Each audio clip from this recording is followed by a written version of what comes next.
Kita masih berbicara mengenai bagaimana memaksimalkan hari-hari di PPKM darurat ini.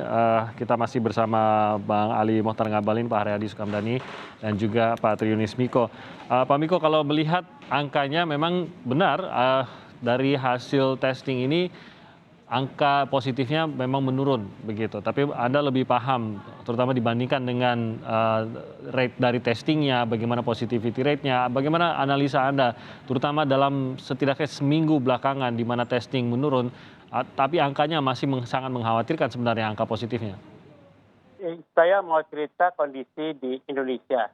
Di Indonesia sudah ada 3 survei yang dilakukan. Satu adalah di Jakarta, di Provinsi Jakarta. Yang kedua adalah di Bali, Provinsi di Bali. Yang ketiga adalah di Indonesia. Jadi Provinsi di Jakarta prevalensinya sudah publish, yaitu 45%. Di Bali juga dipublish, kemudian prevalensinya 37%, kemudian yang di Indonesia itu masih off the record begitu. Jadi itu saya yang melakukan, saya yang melakukan di Indonesia.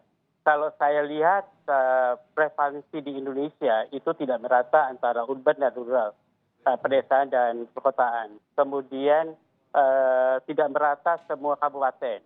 Jadi menurut saya kemudian strateginya adalah sekarang ini pada puncak di mana prevalensinya amat tinggi. Kemudian kalau kita sudah melewati puncaknya, jadi melewati prevalen yang maksimal 50%, kemudian sampai 60% baru kita aman. Jadi menurut saya sekarang kita berada di puncak prevalensi itu. Gitu. Kemudian menurut saya kita harus sabar. Makanya PPKM darurat harus dilakukan, terutama Jawa Bali. Menurut saya itu yang harus dilakukan. Menurut saya seharusnya PPKM darurat ini harus diperpanjang yang benar-benar sesuai dengan indikator yang mau dicapai dengan PPKM darurat itu. Nah, sekarang mengenai tes di Indonesia itu akan diperbanyak. Kita sudah mencapai 300 ribu tes di Indonesia. Menurut saya sudah cukup karena targetnya itu adalah kalau menurut rekomendasi WHO adalah 270 ribu tes sehari begitu. Menurut saya 300 ribu itu sudah cukup. Cuman pemerataannya, kita harus memeratakan tes itu di urban dan rural, di kabupaten dan kota begitu. Jadi harus merata di seluruh kabupaten kota dan urban rural supaya pertambahan kasus COVID di semua Indonesia terpantau dengan baik. Nah, jeleknya adalah kalau tes ini kita tingkatkan, kalau tracing itu kita tingkatkan, saya yakin Indonesia akan naik tingkat peringkatnya di dunia. Jadi kita nggak ke-20-an, kita akan ke-11-an atau ke-10 atau ke-6 bahkan. Menurut saya kita harus siap dengan itu. Karena kita sebenarnya dipertanyakan oleh WHO, dipertanyakan oleh Amerika Serikat, dipertanyakan oleh negara-negara Eropa. Bahkan yang saya benci itu Singapura dan Malaysia melarang penduduk Indonesia datang ke Malaysia dan Indonesia begitu. Itu menyakitkan buat saya. Jadi saya adalah bangsa Indonesia begitu. Jadi menurut saya itu karena mungkin kita tidak sangat terbuka dengan kondisi COVID-nya. Jadi biarkan kita meningkat ranking dunianya, biarkan kita terbuka, kemudian kasus COVID-nya, biarkan kita terpantau semuanya supaya menghilangnya kasus COVID. Menurut saya tinggal berapa detik lagi kita mencapai angka 65%. Kalau angka itu sudah terlampaui, kita aman. Karena yang belum terdeteksi adalah 35%, pasti nanti yang infeksinya akan menginfeksi 35% penduduk Indonesia. Jadi menurut saya tidak worried dengan 35% penduduk Indonesia yang belum terinfeksi. Kalau yang sudah terinfeksi, itu kira-kira ya bisa 2 kali terinfeksi, tapi prevalensinya amat jarang. Bisa 3 kali, tapi prevalensi amat jarang. Menurut saya lakukan tes yang direkomendasi oleh WHO dan diratakan. Dan saya tahu Pak Ngabalin bahwa rekrutmen itu sedang berjalan baik itu untuk tenaga medis, tenaga paramedis maupun tracer. Jadi saya ikut dalam kegiatan itu. Jadi sebenarnya sebentar lagi kita akan besar-besaran melakukan tracing dan otomatis Ya, besar-besaran kita melakukan tes dan otomatis Oke. mudah-mudahan ya, ke depan Timothy. kita Mungkin akan ya, banyak ya. Silakan Pak Ya. Galih. mungkin Bang Ali mau Jadi, melengkapi. makanya begini. Tidak ada satu kebijakan yang dilakukan oleh pemerintah terkait dengan menangani masalah pandemi COVID-19 dan varian baru ini tanpa merujuk kepada rekomendasi-rekomendasi yang ditetapkan oleh Badan Kesehatan Dunia. Itu sebabnya kenapa kemarin pemerintah dalam hal ini adalah Profesor Dr.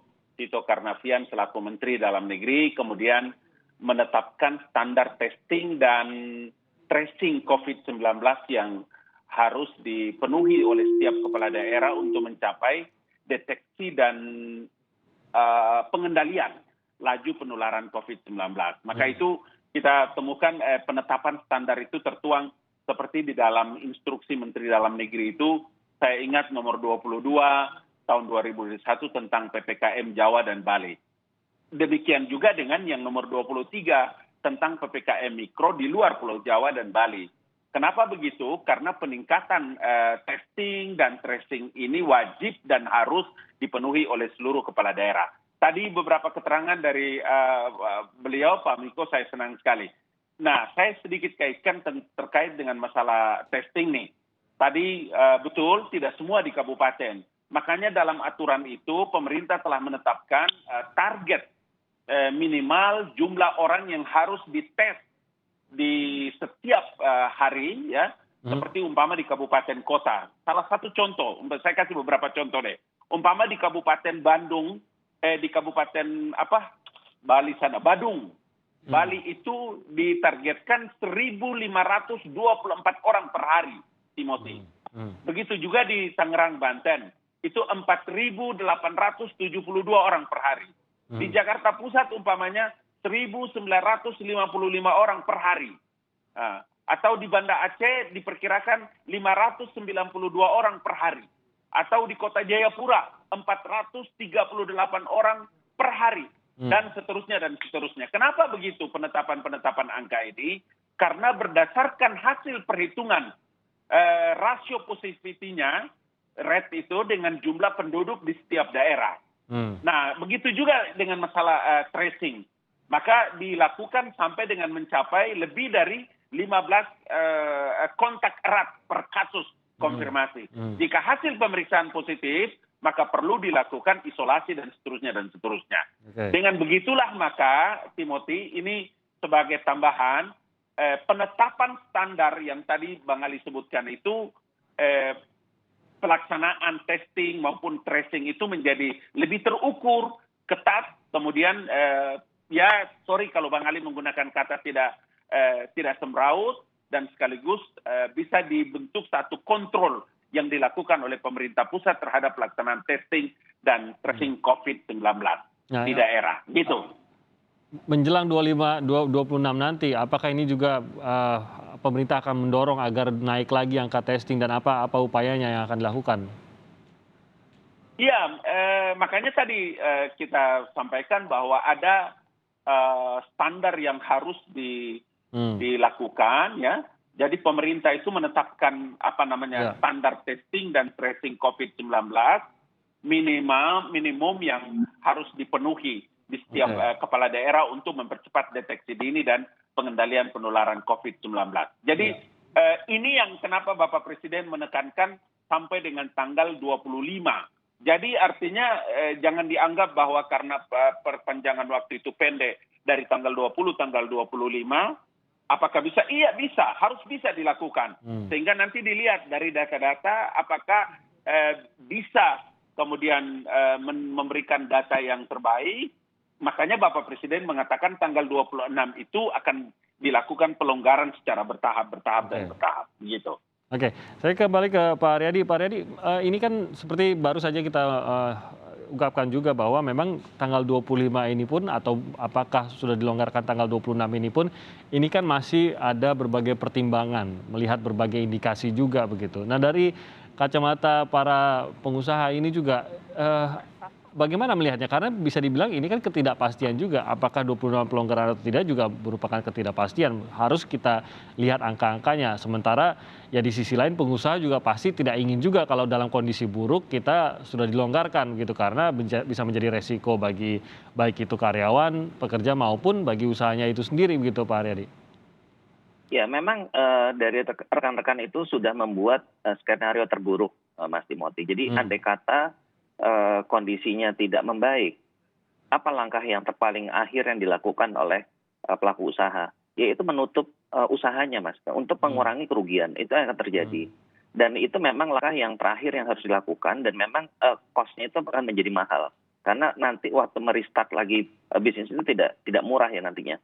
Tapi kan semua harus kembali lagi kepada kondisi yang ada kan. Dan menurut pandangan kami di sini pemerintah sudah cukup sangat-sangat generous ya, sudah sangat baik sekali memberikan bantuan kepada masyarakat secara luas. Nah, tapi kalau misalnya untuk korporasi sendiri memang masih sangat minim ya untuk dukungannya. Nah, kembali kepada masalah utamanya kan, kalaupun misalnya bantuan untuk korporasi itu juga diberikan, tapi dengan kondisi pandeminya masih seperti ini ya, masyarakat masih terpapar dan sebagainya, kan akhirnya ukurannya ke sana, Mas. Jadi saya ingin kita fokus gitu loh. Kita boleh aja kita semua buka ya. Tapi kalau penyebarannya itu berkali-kali lipat, jadinya kan juga masalah juga nggak mungkin pemerintah juga akan diam kan. Pasti akan shutdown juga gitu loh. Makanya saya bilang jangan sampai pengorbanan ekonomi kita ini tidak diikuti oleh langkah-langkah dari penanganan pandemi itu. Jadi saya kadang-kadang soal lihat itu bias gitu loh Mas. Jadi kita ngomongin yang PPKM ini teman-teman pengusaha udah pada kolaps dan sebagainya, tapi nggak ada perkembangan yang signifikan di penanganan pandemi itu. Mohon maaf ya, Bang Ali, Pak Miko ya, kenyataannya begitu sih. Jadi ini kan kita harus sama-sama pelajari. Kenapa Amerika, saya bolak-balik bilang ke Amerika yang jadi contoh, karena Amerika itu size populasinya sama kita kan, dia lebih besar.